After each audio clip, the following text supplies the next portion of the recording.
Alrighty, guys, welcome back. Earlier, we were discussing the Dallas Cowboys and how they are all in, but surprisingly quiet when it comes to the start of free agency. And now we're going to be talking about Wembanyama's path to the playoffs next season. But before we dive into that, I just wanted to remind you guys to like and follow the show. We get a number of questions from viewers that come in during the show, so to ensure that your question gets read on the air, I ask that you use the tips and donation link with your question. That link is GSMCPodcast.net. This puts your question at the top of the list so that I can see it, and it just really helps the show too. Yeah. I was just sending Faith a message. I'm like, I'm sleepy and I want snacks. Tate's like a toddler today. I totally am. People always ask, Tate, do you have kids? I'm the kid in the family. Old tater Just tot. let everyone know. That is hilarious. Okay. All right. Yes, Faith just called me tater tot. Did you hear that? Tater guys? tot. Yep. Old tater tot. I just have to. It's like a perfect nickname, tater tot. Everyone, I've been called every derivative of Tate there is. So I have comebacks for every one of them. I just won't share them right now. They're probably not viewer friendly. They're not appropriate to my co-host. So I just held that in. Like, nope. Gonna walk away. I feel that. I get puns with my name all the time. I've heard every pun in the book with the name Faith. And I'm just like, oh, so funny. You gotta have and then faith. Move on. Yeah, that's the main one I've heard. I don't mind the Tate ones, the tater tot, tater wedge, you name it. Tater.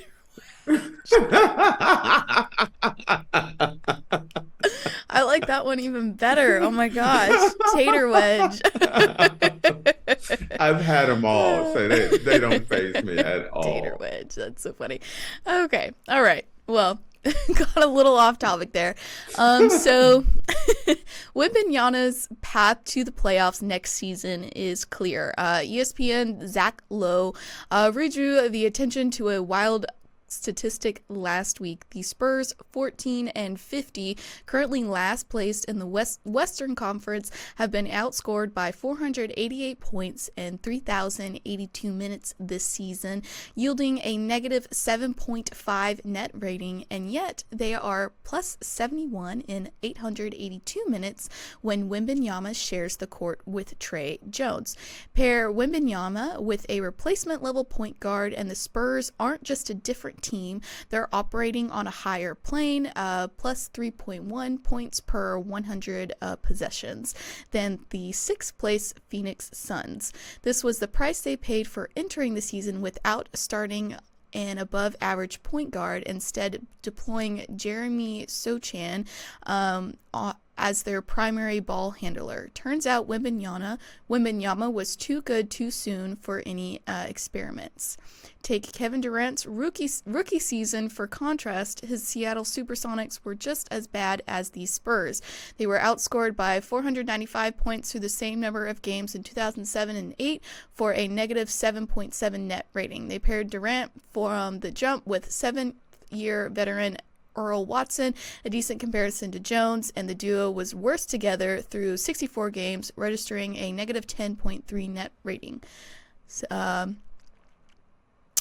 yeah. Okay.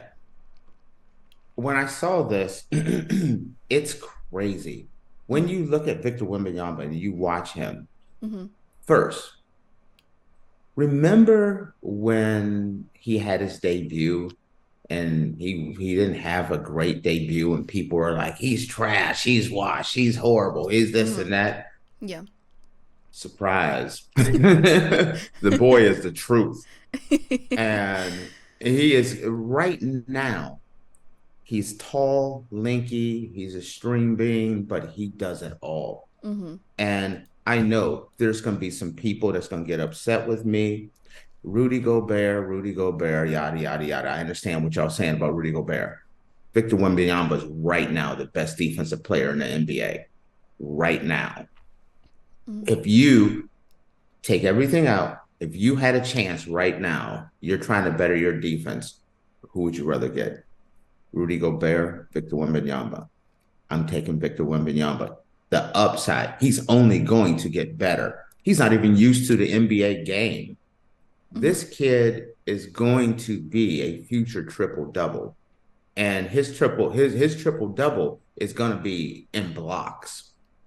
You know, he's consistently he's gonna score. He's gonna get blocks. He's gonna get assists. He's gonna get rebound. He's a potential quadruple double. That's how talented this kid is. I mean, he can come down the court handling the rock. He can pull up at three. You can put him down on in the block. This guy does not have a weakness anywhere on the court. His only weakness right now is size and strength. I agree with what the Spurs are doing when they say, like, no, we're not going to try to put size on him. I hope that the organization keeps that thought process, because when you're talking about a guy that big, that tall, traditionally what they want to do is put size on him. But that size causes problems with joints, hips, knee, foot problems, ankle problems. Wembanyama is naturally a skinny man, and I think they need to keep him that way. But his skills are unquestioned, absolutely unquestioned. Now, the team around him is just pathetic. And they're horrible right now. But that's okay. They have a process that they're working on. They're gonna, they got Wembanyama this time. They're gonna pick up a couple of more pieces. What I would like for them to do is to go out and get a true point guard, a pass first point guard that can open things up for Wembanyama. If they get a pass, if they get a quality point guard, I don't want a point guard that's going to be chucking up a lot of shots. I want a point guard that can run an offense, find the open man, get the ball to Wembanyama in the multiple places that he can take advantage of players. With a right point guard, because of the skill set that Victor Wembanyama has, there's so many places that you can get the ball to him and set him up that he's the future of the NBA. When I watch this guy, I say within 2 more years, he'll be the best player in the NBA. And that sounds crazy to say that. But there's no one else in the NBA with his size and his skill. I look at Luka. Luka, unreal. Luka, Mr. Triple-Double, but his defense is lacking.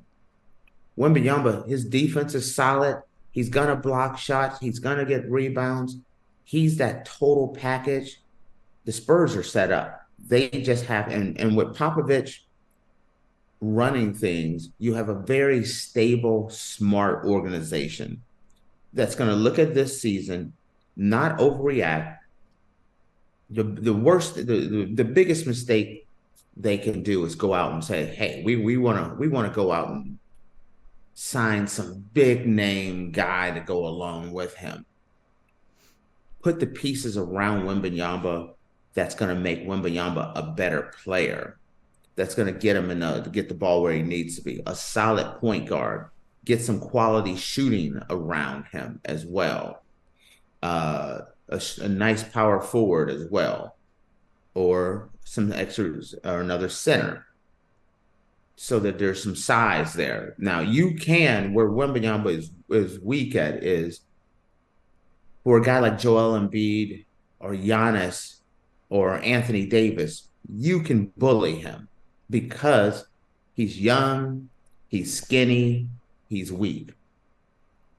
But the talent is there. If he is healthy, if he's healthy, you're looking at maybe the greatest talent I have seen since LeBron James came into the NBA. That's the level he's at.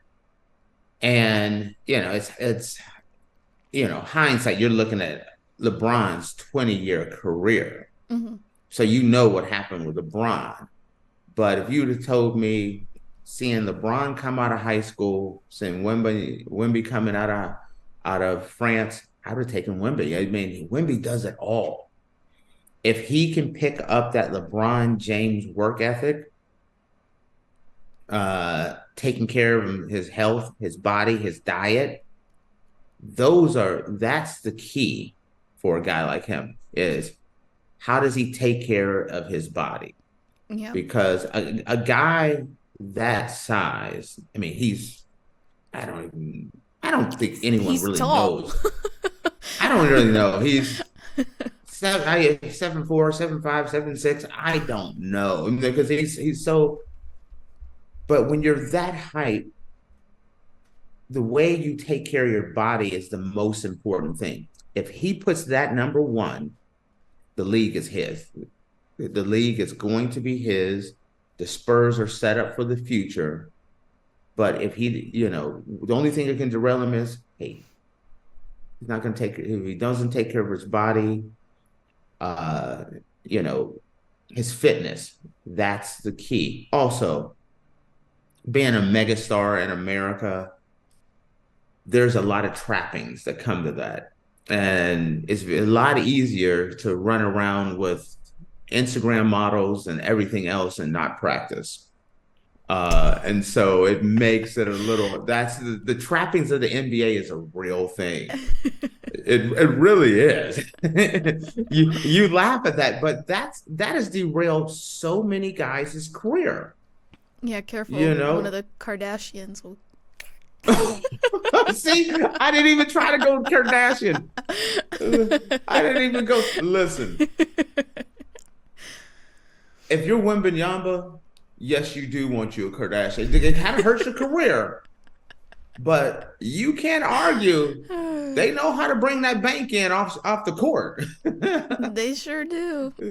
But as a player, it may not turn out so well. James Harden ain't been the same since he met a Kardashian. Kanye was just dropping. Kanye was just dropping hits left and right. Next thing you know, he got Kardashian, and it was over. That's a different topic for another day. Oh gosh, yeah. But if I'm Wemby, he has it. He has it all. I mean, he is the most complete player. And if you don't believe me, just step back, just hear my words, and then go and pull up his games and just watch his game. Mm-hmm. And remember, this is his first year in the league, and he's already the best defensive player in the league. And if you disagree with me, where do you rank him? 2, 3? Because you don't go any further than that. Mm-hmm.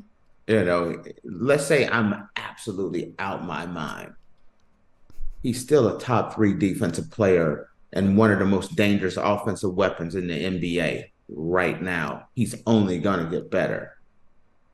Look at the progression with Kobe over his first 3 years. Look at Kevin Durant, his first 3 years. Look at Giannis's first 3 years. You look at some of these guys.